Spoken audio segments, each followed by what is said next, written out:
Assalamualaikum warahmatullahi wabarakatuh. Selamat datang kembali di channel Kuliah-Kuliahan, ruang pelarian di mana kalian bisa belajar banyak hal. Di video kali ini kita kembali ke segmen akuntansi manajemen. Kita akan membahas seputar perilaku biaya. Nah, kira-kira seperti apa penjelasannya? Mari kita simak bersama-sama.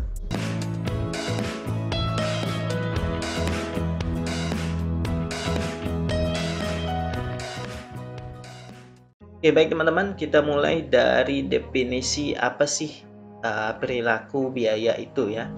Nah, perilaku biaya itu adalah istilah umum untuk menggambarkan apakah biaya masukan yang kita kenal dengan input berupa aktivitas adalah tetap atau variabel dalam hubungannya dalam perubahan keluaran aktivitas atau output. Nah, sederhananya begini teman-teman.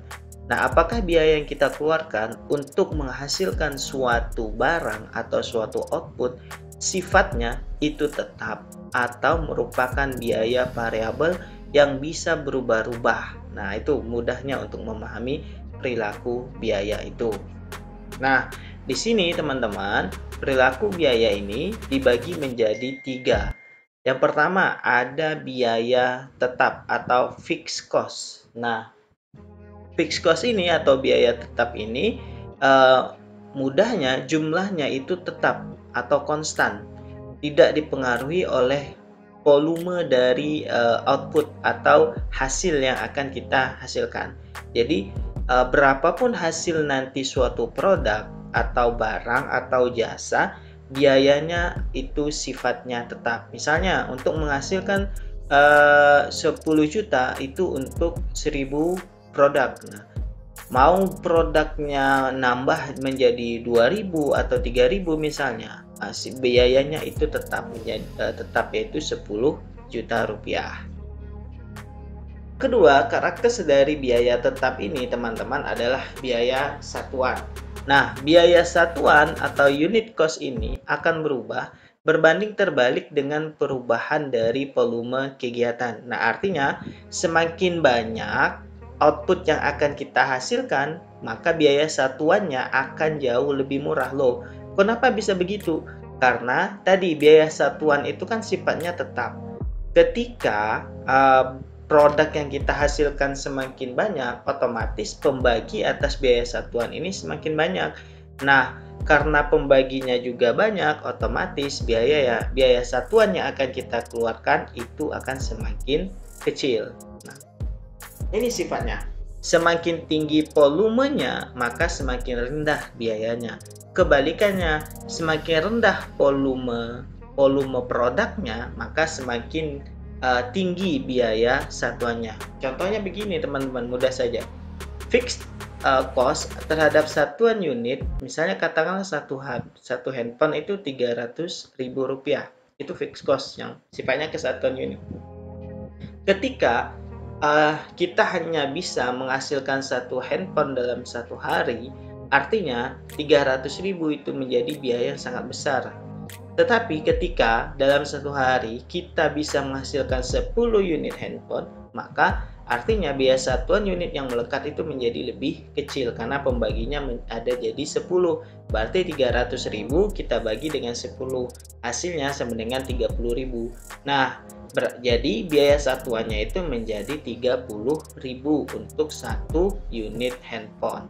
Dan bisa dimengerti ya teman-teman. Nah, selanjutnya, biaya tetap untuk kepentingan perencanaan dan pengambilan keputusan itu dibagi menjadi 3. Yang pertama, discretionary fixed cost atau biaya tetap yang pengeluarannya itu bisa dipengaruhi oleh kebijakan manajemen. Sehingga untuk jenis biaya ini sering disebut dengan biaya dikelola atau bisa dikelola, bisa dikendalikan lah. Contohnya apa? Biaya penelitian, biaya pengembangan atau biasanya research and development, biaya pendidikan, pelatihan karyawan, serta biaya promosi atau advertise. Nah, contohnya kenapa ini termasuk yang bisa dikelola teman-teman? Nah, contohnya begini, kalau kita ingin meningkatkan kualitas karyawan, kita pengen nih karyawan bisa menjual produk yang lebih bagus atau lebih banyak jumlahnya, maka kita kasih pelatihan sales atau pelatihan marketing ke karyawan, sehingga setiap tahun kita anggarkan nih 5 juta misalkan, makanya setiap tahun akan ada untuk pelatihan peningkatan kualitas karyawan, atau katakan biaya promosi nih 1 tahun segini. Nah, tetapi bisa berubah nggak? Bisa, kalau misalnya itu produk baru sehingga promosi harus intens. Nah, begitu. Yang kedua adalah commit fixed cost. Nah, ini biaya tetap yang dibebankan atau dikeluarkan karena keputusan yang lalu itu berhubungan dengan ramalan penjualan jangka panjang. Contohnya apa? Contohnya penyusutan aktiva tetap. Nah, ini karena kita akan memperoleh manfaat di masa yang akan datang. Makanya di sini ada biaya penyusutan, ada biaya pajak karyawan, asuransi, gaji para direktur, dan lain-lain. Yang ketiga apa? Yang ketiga, biaya tetap bertingkat. Nah, biaya ini adalah biaya tetap yang jumlahnya tetap pada kapasitas tertentu, tapi berubah pada kapasitas yang lain. Contohnya apa? Gaji pegawai pengawas produksi. Loh, Pak, kok bisa begitu? Nah, karena ketika proses produksi katakanlah meningkat dan ada jam lembur atau apa, sehingga terhadap pegawai ini yang khusus untuk pengawasan produksi meningkat gajinya, sehingga ada biaya tambahan yang awalnya mungkin hanya memperoleh gaji pokok, lalu karena ada lembur dapatlah dia gaji lembur. Nah, mudah-mudahan bisa dimengerti ya teman-teman. Selanjutnya dalam kategori biaya adalah biaya variabel atau variable cost. Nah, karakteristik biaya ini adalah jumlah totalnya akan berubah secara proporsional dengan perubahan volume. Mudahnya begini, semakin banyak volume yang akan kita hasilkan, baik dia produk maupun jasa, maka biaya variabel ini akan semakin besar. Sebaliknya, kalau makin rendah, makin kecil volume yang akan kita hasilkan, maka biaya ini juga akan semakin kecil. Biaya ini tidak konstan ya teman-teman, sangat dipengaruhi oleh perubahan dari volume kegiatan atau hasil yang akan kita capai itu berapa banyak. Oke teman-teman, nah untuk tujuan perencanaan dan pengawasan, biaya variabel ini dibedakan menjadi 3. Pertama, engineer variable cost. Nah, ini apa? Engineer variable cost ini adalah biaya antara masukan dan keluarannya mempunyai hubungan. Contohnya apa? Biaya bahan baku. Nah, maksudnya ini tadi biaya hubungan antara input dan outputnya. Contohnya begini, untuk menghasilkan katakanlah ban. Nah, untuk menghasilkan ban mobil atau ban motor atau ban sepeda, itu ada biaya bahan baku. Apa bahan bakunya? Contohnya karet. Nah, itu. Jadi semakin banyak ban yang akan kita hasilkan, maka bahan baku yang harus kita sediakan juga harus semakin banyak. Contoh selanjutnya, discretionary variable cost. Nah, ini apa? Adalah jumlah total biaya-biaya itu sebanding dengan perubahan dari output atau volume yang dikarenakan kebijakan keputusan dari manajemen. Contohnya, biaya iklan yang ditetapkan oleh manajemen. Nah, kenapa ini contohnya biaya iklan ya, teman-teman? Nah, misalnya untuk meningkatkan peningkatan penjualan sebuah produk, biasanya manajemen akan melakukan yang namanya massive advertisement, artinya atau pengiklanan yang sangat masif, biar orang kenal produknya sehingga tertarik untuk membelinya. Kalau sudah dirasa cukup nih, udah tercapai nih target dari manajemen, nah iklan yang masif itu nanti akan di stop, dihentikan, dan akan kembali menjadi iklan yang reguler.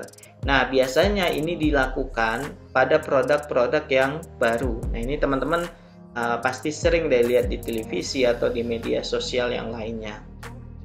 Yang ketiga, biaya variabel bertahap. Nah, ini adalah biaya variabel yang berubah setahap demi tahap dalam waktu tertentu atau tingkat kegiatan tertentu. Contohnya tenaga kerja langsung. Nah, tadi misalnya kalau mau menghasilkan untuk mencapai target nih, minggu pertama hasil pekerjaan harus 50% dari target. Nah, kalau dia minggu pertama ingin mencapai 50% dari target, otomatis tenaga kerja yang digunakan harus lebih banyak dibanding biasanya.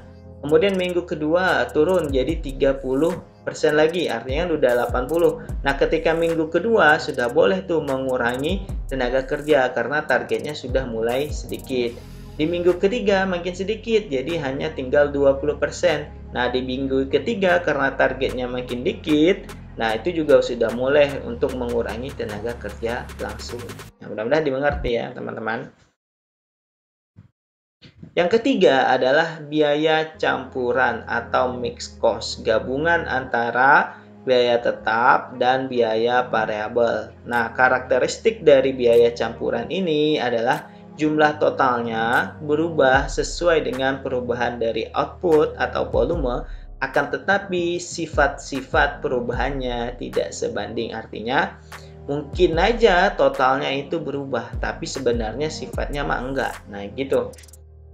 Mudahnya gini, semakin tinggi volume kegiatan, makin besar jumlah total biayanya. Semakin rendah volume kegiatan, maka semakin rendah pula jumlah total biaya. Tetapi perubahannya sangat tidak signifikan. Ya biayanya besar, tetap besar aja gitu. Tapi ya dia berkurang, tapi nggak banyak. Nah, gitu.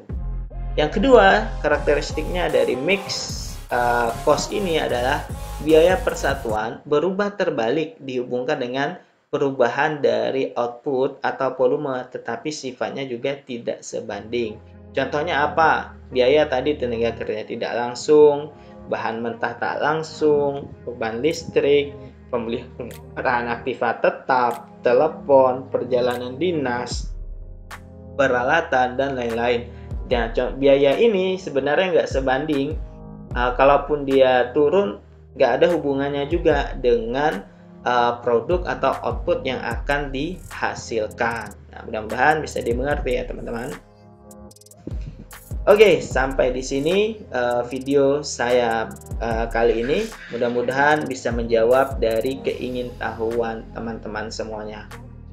Jangan lupa like, komen, dan subscribe, serta share agar yang lain bisa tahu. Sampai bertemu di video saya selanjutnya.